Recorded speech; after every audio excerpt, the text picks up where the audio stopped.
చక్కగా గోవింద హరి గోవింద ఆపదముక్కుల గోవింద అనాథ రక్షక గోవింద గోవింద హరి గోవింద గోవింద హరి గోవింద.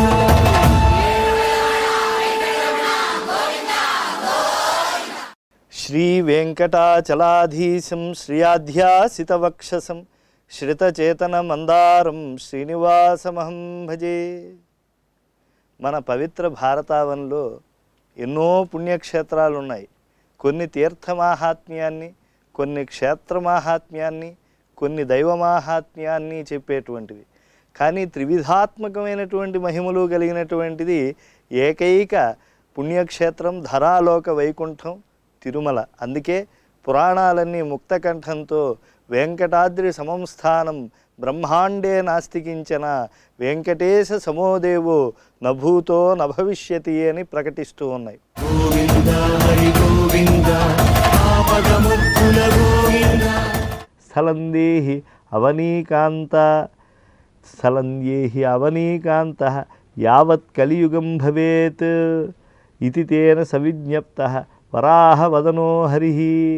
నాకు కలియుగాంతం వరకు ఉండాలి అని ఉంది కనుక ఈ భూమికి అంతటికీ నాయకుడు నువ్వే కనుక నాకు నివాస భూమిని నీవు ఇవ్వవలసింది అని చెప్పి అడిగట.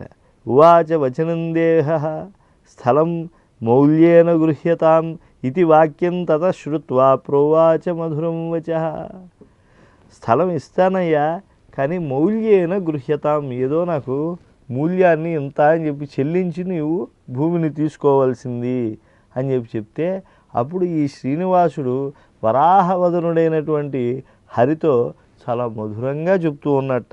ప్రథమం దర్శనంచ స్యాన్ నైవేద్యం క్షీరసేచనం ఇదమేవ పరం ద్రవ్యం దదామి కరుణానిధే. అయ్యా ఈ క్షేత్రంలో నేను అర్చామూర్తిగా వెలసిల్లుతాను కదా, మరి నన్ను చూడటానికి ఎంతోమంది భాగవతులు వస్తూ ఉంటారు, భక్తులు వస్తూ ఉంటారు. వాళ్ళందరూ కూడా మొట్టమొదటిసారిగా నిన్నే దర్శించాలి. ప్రథమం దర్శనంచ స్యాన్ నైవేద్యం క్షీరసేచనం, నివేదన కూడా నీకే ముందు జరగాలి.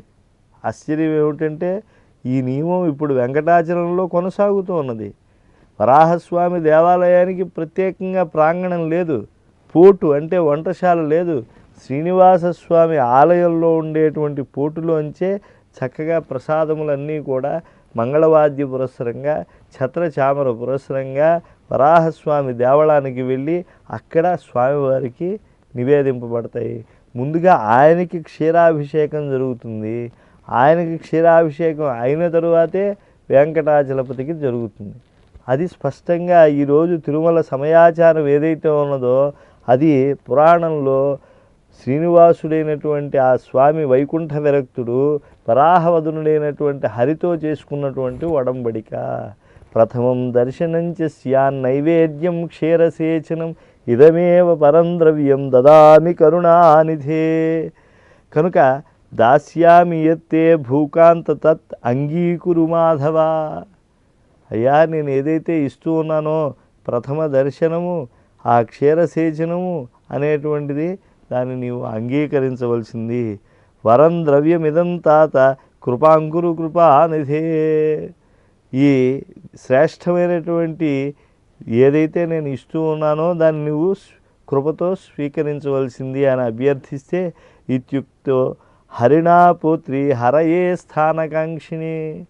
స్థానమును కోరుకుంటూ ఉండేటువంటి ఆ యొక్క హరితో వరాహవదనుడైనటువంటి ఆ యొక్క శ్రీహరి అంటున్నాడు అలాగే అని చెప్పి తథా అని చెప్పి తదా దదౌ స్థలం పాదశతమాత్రం రమాపతే. తదా అప్పుడు ఎంత ఇచ్చాట భూమిని ఆ వెంకటాచలం పైన అని అంటే పాదశతమాత్రం రమాపతే, 100 అడుగులు స్థానాన్ని మాత్రమే ఇచ్చాడు.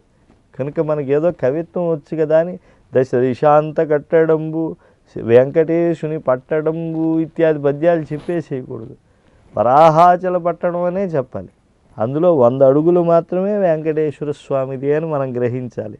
ఇలా పరస్పరం వినోదేన కుర్వాణేక రూపిణు మోహనార్థం మోహనార్థం అభక్తానాం భక్తానాం భక్తి సిద్ధయే. ఇది ఏమిటిది? ఒక వరాహంలో ఉండేటువంటి రూపంలో ఉండేటువంటి హరి ఇవ్వటం ఏమిటి? ఒక లక్ష్మీ నివాస రసికుడైనటువంటి శ్రీ వైకుంఠ విరక్తుడే వచ్చినటువంటి స్వామి ఆ విష్ణువు నుంచి స్వీకరించడం ఏమిటి అనేటువంటి ఒకానొక భ్రాంతిలో అభక్తులు పడిపోతారు. భక్తులో మహాభక్తి సిద్ధిని పొందుతారు. ఎందుకంటే వాళ్ళలో భక్తి అనేటువంటిది ఇంకా పెంపొందుతుంది. ఇలాంటివి కనుక వింటే దాంట్లో ఉండేటువంటి స్వారస్యం ఏమిటి అని చెప్పి వాళ్ళు తత్వతః తెలుసుకుంటారు. ఎందుకంటే ముందే మనం చెప్పుకున్నాం, తత్వముగా చెప్పవలసింది అని అన్నారు, తత్వముగా మీరు భక్తితో వినవలసింది అని చెప్పి సూతులు వారు అన్నారు. కనుక ఇటువంటి వెంకటాచల మహాత్మ్యంలో ఉండేటువంటి అంశాలన్నీ కూడా మనం జీర్ణించుకోవాలి అని అంటే ఆ భక్తి అనేటువంటి శక్తి మనలో ఉండాలి. అందుకే శ్రద్ధగా వినండి, భక్తితో వినండి అని ఆయన చెప్తూ ఉంటే గురువుగారు మేము శ్రద్ధతో వింటాము అని సౌనకాది మహర్షులంతా కూడా నైమిషారణ్యంలో వింటూ ఉన్నారు. కనుక అంతటి మహాత్మ్యమయమైనటువంటి ఈ వెంకటాచల వృత్తాంతం ఇంత ఆశ్చర్యకరంగానే ఉంటుంది. ఇలాంటి గొప్ప ఒడంబడికతో కూడినటువంటిది వెంకటాచల మహాత్మ్యం. సంక్రీడాతే వెంకటేశ క్రోడరూపౌ సురోత్తమో తదారభ్య ధరాకాంతో వకుళాం పాకకారిణీం. ఇలా చక్కగా సరస సల్లాపాలు ఆ ఉభయులు వెంకటేశ్వర స్వామి ఆ వరాహవదనుడైనటువంటి హరి చేసుకున్న తరువాత ఆ శ్రీనివాసునికి పరిచర్యలు చేయటం కోసం వకుళ అనేటువంటి ఒకనొక మహిళను నియోగించట. అర్పయామాస దేవస్య సేవార్థం వెంకటేశితు భోజనార్థం రమేశస్య శ్యామకాన్నం నిరంతరం. ఆ యొక్క లక్ష్మీనాథుడికి భోజనం పెట్టడం కోసం శ్యామకాన్న భోజనం పెట్టడం నిరంతరము కూడా ఆ సేవ చేయడం కోసం అని చెప్పి వరాహస్వామి ఆ యొక్క శ్రీనివాస స్వామికి ఆ వకుళనిచ్చాడు. సమధు ప్రేషయన్ నిత్యం, మంచి తేనెను ఆ వకుళమాలిక చేత శ్రీనివాసునికి ప్రతినిత్యం పంపిస్తూ ఉన్నట్టు. తయా వకుళమాలయ సాబాల భక్తి నిరత శ్రీనివాసస్య సన్నిధు. ఆ మహిళామణి శ్రీనివాస సన్నిధిలో చాలా భక్తితో ఉంటుందిట. అన్నపాన ఔషధైశ్చ పాద సంవాహనాదిభి. అన్నము పానము చక్కగా సమకూర్చడమే కాదు, స్వామివారి యొక్క భక్తితో పాద సంవాహనం కూడా చేస్తూ ఉందిట. అంటే ఒక పసిబిడ్డకి ఏ విధంగా అయితే తల్లి చేస్తుందో అటువంటి ఉపచారాల వకుళమాలికి శ్రీనివాస స్వామికి ఆచరిస్తూ ఉంది. పూజయామాస గోవిందం. బిడ్డను పూజించడం అంటే ఏమిటి అని అంటే ఎప్పుడు కూడా నిరంతరం జాగరూకతతో చూస్తూ ఉంటాం. అలసట చెందినప్పుడు చక్కగా విసరటం, ఎప్పుడన్నా మంచినీళ్ళు కావాలంటే గబగబా తెచ్చివ్వటం, ఇలాగే చేస్తూ ఉందట. శ్రీనివాసం నిరామయం. అలాగా నిరామయుడైనటువంటి శ్రీనివాసునికి వకుళమాలికి సేవ చేస్తూ ఉన్నది. అప్పుడు ఋషులు అందరూ కూడా మధ్య మధ్యలో వారు శ్రద్ధగా వింటున్నారని మనం తెలుసుకోవటానికి ప్రమాణం ఏమిటి అని అంటే ప్రశ్న చేస్తూ ఉంటారు. ప్రశ్నేన సేవయ. గురువుగారిని సేవించడం అంటే నిజంగా ఏమిటి అని అంటే వారు పాఠం చెబుతూ ఉంటే ప్రశ్న చేయడమే. వాళ్ళు శ్రద్ధగా వింటున్నారు లేదు అనేటువంటి తెలిసేది అప్పుడే. ఋషులు అడుగుతున్నారు, శృతం సూత మహాభాగ, విన్నామయ్యా సూత మహానుభావ, దేవాగమనముత్తమం. ఆ ఉత్తమమైనటువంటి ఆ భగవంతుడి యొక్క వైకుంఠం నుంచి ధరాలోకానికి వచ్చేటువంటి అంశానంతా మేము బాగా విన్నాం. నశ్రుతం శ్రీవరాహస్య ప్రథమం దర్శనే ఫలం. ఇలా ప్రథమ దర్శన ఫలాన్ని మాత్రం మేము ఇప్పటిదాకా వినలేదు. వెంకటాచలానికి ఆ వైకుంఠ విరక్తుడైనటువంటి స్వామి వచ్చాడు అని చెప్పి కర్ణాకర్ణిగ్గా విన్నాం. కానీ ఇలా భూమి పొందటము, వరాహవదనుడైనటువంటి హరి నుంచి ఈ యొక్క వైకుంఠ విరక్తుడైనటువంటి విష్ణువు, దానివల్ల మహాఫలం లభిస్తుంది. ఎందుకంటే దర్శనాత్ప్రాగ్ వరాహస్య శ్రీనివాస న తృప్యతి. ఎప్పుడైతే వరాహ దర్శనం చేయకుండా శ్రీనివాస స్వామి సందర్శనం చేసేశారనుకోండి, శ్రీనివాసుడు ఏమన్నా సంతోషిస్తాడా? ఏమాత్రం సంతోషించడు, మహాఫలాన్ని అనుగ్రహించడు, తావన్మాత్ర ఫలాన్ని మాత్రం ఇస్తాడు. కనుక మాకు ఇప్పుడు వరాహ వదనుడైనటువంటి హరిని ఆ క్షేత్రంలో ఎందుకు దర్శించాలో సూత మాకు బాగా తెలిసిందయ్యా. శ్రీనివాసస్య కృష్ణస్య కళ్యాణం శుభదం మహత్. ఆ శ్రీనివాసుడి యొక్క కళ్యాణ ఘట్టం అనేటువంటిది చాలా శుభదమైనటువంటిది కదా, దాన్ని మేము చక్కగా వినాలి అని అనుకుంటున్నాము అని అంటే, పునః శ్రీ వెంకటగిరౌ వాస శార్ంగధారిణ వకుళా సేవికా ప్రోక్త కాసాపూర్వం వదస్వనః. అయితే నువ్వు ఈ వెంకటగిరిలో ఆ కళ్యాణం పొందటానికి వచ్చినటువంటి శ్రీనివాసుడికి దాసికగా మరి వరాహవదనుడైనటువంటి హరిచేత నియమింపబడింది అని అన్నావు కదా, ఎవరా దాసిక అయినటువంటి వకుళమాలిక? ఆవిడికి ఎందుకు అంతటి శ్రీనివాసుడికి సేవాభాగ్యం సిద్ధించింది అసలు అనంటే, వకుళమాలికాఖ్య భగవత్ పరిచారిక పూర్వజన్మ వృత్తాంత. అప్పుడు సూత మహానుభావుడు ఆ వకుళమాలికకు పూర్వజన్మ ఉన్నదని, ఆ పూర్వజన్మలో ఆవిడ పొందినటువంటి పుణ్యాన్నంతా కూడా చెప్పడం ప్రారంభించారు. సూత పురా యశోదా వకుళ. అయ్యా ఎవరనుకుంటున్నారు ఆ వకుళ? పురా యశోద. ద్వాపరంలో శ్రీకృష్ణ పరమాత్మ యొక్క ముగ్ధమోహనమైనటువంటి మూర్తితో ఎంతో ఆనందంతో క్రీడ చేసినటువంటి సాక్షాత్తు యశోదమ్మ. కృష్ణస్య జననీహ్యభూత్. దేవకదేవి కన్నా కృష్ణుడికి తల్లి అయిపోయింది ఆ యశోదమ్మే కదా. యశోద ఆనందవర్ధన అనే కదా అంటారు. నందాంగనాడింభకుడని అంటారు కదా, ఆనందాంగనాడింభకుణ్ణి. కనుక అదృష్ట అనంతరూపస్య కృష్ణస్య తనయస్య స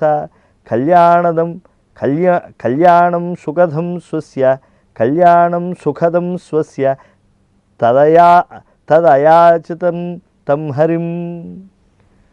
ఆ కోరిక చనిపోయేటప్పుడు యశోదమ్మ చక్కగా మనసులో మాట కృష్ణుడితో విన్నవించుకుందిట. కృష్ణుడు పక్కన లేకపోయినా ఆ యశోదమ్మ తన దేహాన్ని విడిచిపెట్టేసేటప్పుడు, అయ్యో నీకు అష్టమహిషులతో కళ్యాణం అయిందిట. సత్యభామాదేవితో, రుక్మిణితో, నీళ్లతో, జాంబవతితో, వీళ్ళందరితో కళ్యాణం అయిందిట. కృష్ణ, నేను కళ్యాణమే నేను దర్శించలేకపోయాను అని చెప్పి బాధపడి ప్రార్థించిందిట. అప్పుడు యశోద అలా ప్రశ్నించినటువంటి సన్నివేశాన్ని సూత భగవానుడు మహర్షులకు వివరిస్తూ ఉన్నాడు. మనహ సీదతి, నా యొక్క మనస్సు శిథిలమైపోతున్నదయ్యా. మే కృష్ణే తవ కళ్యాణ వీక్షణే దర్శయస్వ రమానాథ యశోదానందవర్ధన. ఈ యశోదకు ఆనందవర్ధనుడు నువ్వు అవ్వాలి అని అంటే నీ యొక్క తిరుకళ్యాణ మహోత్సవం చూడాలని ఉందయ్యా అనంటే, కళ్యాణాది మహాపుణ్యం పావనం చరితం తవ తయేత్యుక్తో రమానాథ సోవదన్ మధురన్ వచ. నీ కళ్యాణ చరిత్ర వినాలనుకుంటున్నానయ్యా మహానుభావ. ఎంతమందిని నువ్వు కళ్యాణం చేసుకున్నావు అని అంటే, అప్పుడు ఆ భగవంతుడు ఆ యుగంలో అన్నట్ట, జన్మన్యనంతరే దేవి తావకీనం మనోరథం శ్రీశైలే పూరయిష్యామి కించిత్ కాలాదనంతరం. అమ్మా, శ్రీశైలంలో నీ యొక్క కోరిక జన్మాంతరంలో తీరుతుందిలే, ఈ జన్మలో నువ్వు చూడకపోయినా కూడా పెద్ద బెంగ పెట్టుకోవద్దు అని చెప్పి ఆనాడు యశోదమ్మని ఆ కృష్ణ రూపంలో ఉండేటువంటి పరమాత్మ ఓదార్చాడు. దేవేన ఇత్థం దత్తవరాస అత్యజత్తేన హేతున కలేవరంతు కళ్యాణి యశోదానందవల్లభ. ఆ వల్లభామిని అయినటువంటి యశోద అప్పుడు ఆనందంతోనే ఆవిడ దేహాన్ని కృష్ణుని యొక్క కళ్యాణాన్ని అప్పటికి చూడలేకపోయినా తర్వాత కాలంలో నేను దర్శించగలను కదా అని చెప్పి దేహాన్ని విడిచిపెట్టేసిందిట. తస్యా ప్రీతి వాసుదేవ అష్టావింశే కలౌయుగే, ఈ 28వ మహాకలియుగంలో ఆవిర్భూయ యశోదాయా తోషకైర్గుణకర్మభి. ఆవిడికి ఆనందింపజేసేటువంటి గుణములతో కర్మలతో ఈ యొక్క 28వ మహాకలియుగంలో ఆ స్వామి అవతారం అనేటువంటిది జరిగింది. క్రీడన్ ఆస్తే జగద్యోని. ఆ జగత్తుకు యోని వంటి వాట, సమస్త జీవులకు కూడా జగద్భూమి ఆయన యొక్క దివ్యమైనటువంటి దేహమే. కనుక జగద్యోని అని అన్నారు. నిర్దోష అపి ఈశ్వరోపి చ దైత్యానాం వంచనోయైవ సురాణాం ముక్తిహేతవే. ఆ యొక్క దైత్యులని వంచింపజేసేటువంటి వాడు, సురలకు ముక్తిహేతువు అయినటువంటి ఆ స్వామి యొక్క మహాత్మ్యం ఎంతటిది. స్వభక్తానాం హితార్థాయ, ఎప్పుడూ కూడా భక్తుల యొక్క హితాన్ని చూసేటువంటి వాడు ఆ స్వామి. నారాయణుడు అనేటువంటి విప్రుడు తపస్సు చేసి స్వామి నేను ధన్యుణ్ణి అని చెప్పి ఆయన చాలా దివ్యమైనటువంటి ఆనందాన్ని పొందాడు కనుక నారాయణ తపక్షేత్రమైనటువంటి ఆ కొండ నారాయణగిరిగా పేరు పొందింది. అలాగే విరక్తానా విశేషత, విరక్తులైనటువంటి వాళ్ళకి ఆయన ఇంకా విశేషంగా సహకరిస్తూ ఉంటాడు. పూర్వం ఒక వృద్ధుడైనటువంటి వాడు కొండ మీద సంచరిస్తూ ఉన్నట్ట, ఓ మడుగు దగ్గర పడిపోబోతూ ఉన్నట్ట. గట్టిగా కౌండిన్య కౌండిన్య కౌండిన్య అని అరుస్తున్నట్ట. అన్ని నామములు కలిగినటువంటి వాడు స్వామి, వేనామాల విన్నుడు. అయ్యో ఆర్తితో వృద్ధుడు కొండ చర్యల్లోంచి కింద పడిపోతున్నాడని చెప్పి పారువేటలో ఉండేటువంటి స్వామి వచ్చి పట్టుకుని ఒక మాట అడిగేట, వృద్ధుడు అయిపోయావు, 3 కాళ్ళ మొదసలి అయిపోయావు, కౌండిన్య అని పిలుస్తున్నా ఎవరినయ్యా అన్నట్ట. నా కొడుకుని అని అన్నట్ట. ఇంకెక్కడ కొడుకయ్యా, నీ కోడల మాట విన్నాడు ఆయన. వృద్ధుడైపోయినటువంటి నీ తండ్రి ఎప్పటికీ చావట్లేదు, ఇంట్లో ఎంతకాలం అని చెప్పి ఈ వృద్ధుడి సేవ నేను చేస్తూ ఉండాలి, అన్నం పెడుతూ ఉండాలి, నేను పళ్ళు లేనటువంటి వాడికి పిసికి పిసికి అన్నం పెట్టాలి, వాడు పక్క మీదే కనుక విరోచనాలు అయితే ఆ బట్టలు కడగాలి, నేను భరించలేకపోతున్నానని చెప్పి వీడిని ఎక్కడన్నా పట్టుకెళ్ళి వదిలేసేయి అంటే కొండల్లో కోనల్లో వదిలేసి వెళ్ళిపోయాడు నీ కొడుకు. అలాంటి వాడి కోసమా నువ్వు అన్వేషిస్తూ ఇంకా కౌండిన్య కౌండిన్య అంటున్నావు? ఈ వయసులో బతికేం సాధిస్తావయ్యా అన్నట్టు. ఆరోగ్యం వస్తుందేమో అని. ఆరోగ్యం వస్తే మాత్రం నువ్వు ఈ వయసులో చేయాల్సిందే ఉంది అన్నట్టు. ఉన్నదయ్యా, బతుకంతా బాలస్తావత్ క్రీడాసక్త, తరుణస్తావత్ తరుణీసక్త, వృద్ధస్తావత్ చింతాసక్త. పెద్దవాడిని అయ్యాక అయ్యో అది చేయలేకపోయానే ఇది చేయలేకపోయానే బెంగ. యౌవనంలో ఏమో స్త్రీ విషయమైనటువంటి చిత్తవృత్తితో మనసులో భగవంతునికి చేయవలసినటువంటి జ్యోతిష్ఠోమాది యాగాలు చేయలేదు. పసి వయసులో ఆటలతో సరిపోయింది. చదువు సంధ్యలతో ఉండేటువంటి నేను మరి ఆ యొక్క యౌవనం వచ్చిన తర్వాత, ఉపనయనం అయిన తర్వాత, బ్రహ్మ విద్యను తండ్రి నుంచి పొందిన తర్వాత నేను ఆ గాయత్రి చేత పొంది గృహస్థుని జ్యోతిష్ఠోమాది యాగాలు చేయాలనుకున్నాను, కానీ చేయలేకపోయాను. ఇప్పుడు యౌవనం వస్తే నేను జ్యోతిష్ఠోమాది యాగాలు చేసి నా యొక్క జన్మ చరితార్థం చేయాలనుకుంటున్నాను, చేసుకోవాలనుకుంటున్నాను. నా జన్మ చరితార్థం చేసుకోవాలి అని అంటే నేను కర్మజ్యేష్ఠుణ్ణి కావాలి కదా, సోమపంచకం చేయాలి కదా అని అంటే అప్పుడు ఆ వృద్ధుని యొక్క చేయి పట్టుకుని పక్కనే ఉండేటువంటి మడుగులోకి తీసుకెళ్ళి స్నానం చేసి తీసుకొచ్చేట. ఆ స్వామి మాయమైపోయాడు. ఆ వృద్ధుడు యవ్వనంలోకి వెళ్ళిపోయాడు. దానినే వృద్ధుణ్ణి కుమారుడిగా మార్చినటువంటి తీర్థం కాబట్టి కుమారధారా తీర్థం అయిపోయింది. శ్రీభూసతులతో శరణాగతులతో 7 కొండల పైన చక్కగా